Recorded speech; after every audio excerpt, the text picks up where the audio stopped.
बिस्मिल्लाहिर्रहमानिर्रहीम। स्टूडेंट, आज का जो हमारा टॉपिक है वो हार्मोनिक मीन है।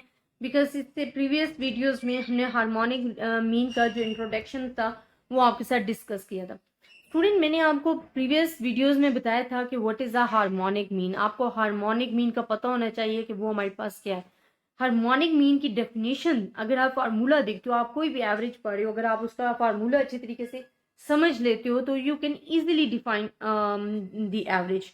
अब हार्मोनिक मीन में हमारे पास क्या था कि अगर आप फार्मूला देखते हो तो N divided by sum one by Y आ जाता है। तो हम कहते हैं कि जो हमारे पास हार्मोनिक मीन है ना, वो reciprocal of the arithmetic means है। तो reciprocal of the arithmetic mean is called the harmonic mean. कि जो आपकी वैल्यूज गिवन है, आपने उनका रेसिप्रोकल लेने हैं और फिर आपने उसको एन पे डिवाइड करके उसको डिवाइड करना है। हम कहते हैं द हार्मोनिक मीन। जो इसकी डेफिनेशंस कल मैंने आपके साथ डिस्कस की थी, आज इसकी एग्जांपल्स भी आपके साथ डिस्कस करती हूँ कि the harmonic mean of n values y1 y2 yn is defined as reciprocal of the arithmetic mean of the reciprocal of the values. और हार्मोनिक मीन को हम डिनोट करते हैं HM से। इसके दो फार्मूलाज मैंने आपकी प्रीवियस वीडियोस में डिस्कस किए थे। First for the ungroup data, second is the group data. Group data में सिर्फ और सिर्फ फ्रीक्वेंसीज इन्वॉल्व होती है और हमारे पास जो अनग्रुप डेटा होता है उसमें फ्रीक्वेंसी इन्वॉल्व नहीं होती।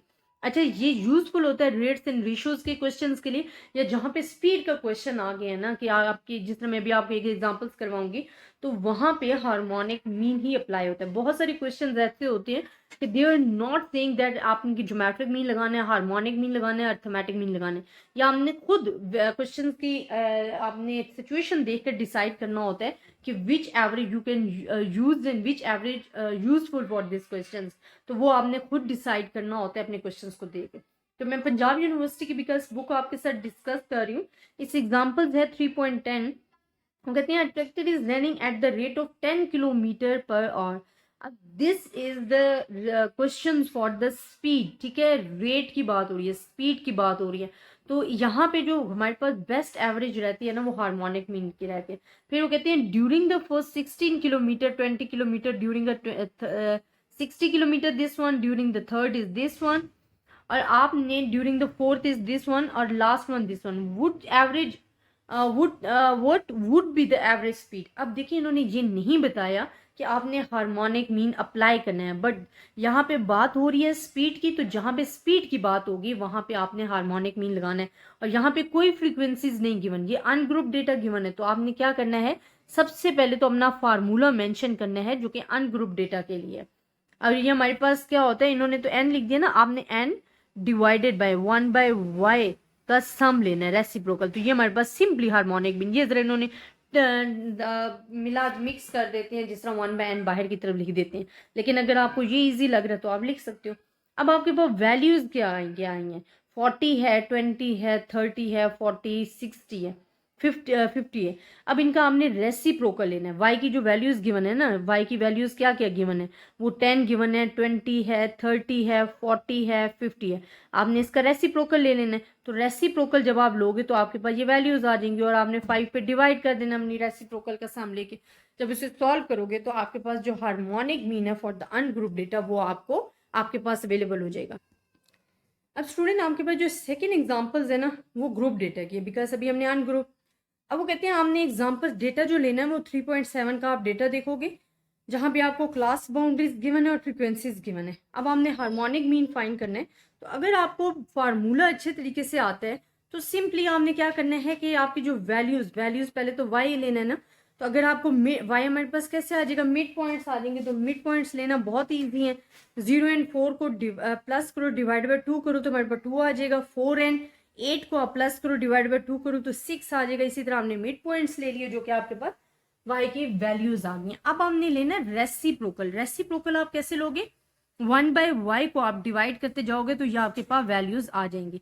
बट आपके पास फ्रीक्वेंसीज गिवन है तो आपने 1/y को f के साथ मल्टीप्लाई करना है। जब f के साथ आप मल्टीप्लाई करोगे और इसे कैलकुलेट करोगे तो this one value is come. अब हमने क्या करना है कि अपना फार्मूला लिखना है। आपके पास सम ऑफ एफ गिवन हो गया, आपको sum of F divide by Y given हो गया। हार्मोनिक मीन का formula for the frequency for the group data आपको पता है कि हमारे पास क्या होता है, sum of F divided by sum of F divided by Y. आपने इसकी वैल्यूज पुट करनी है, डिवाइड करना है, तो आपके पास जो आंसर है वो आ जाएगा।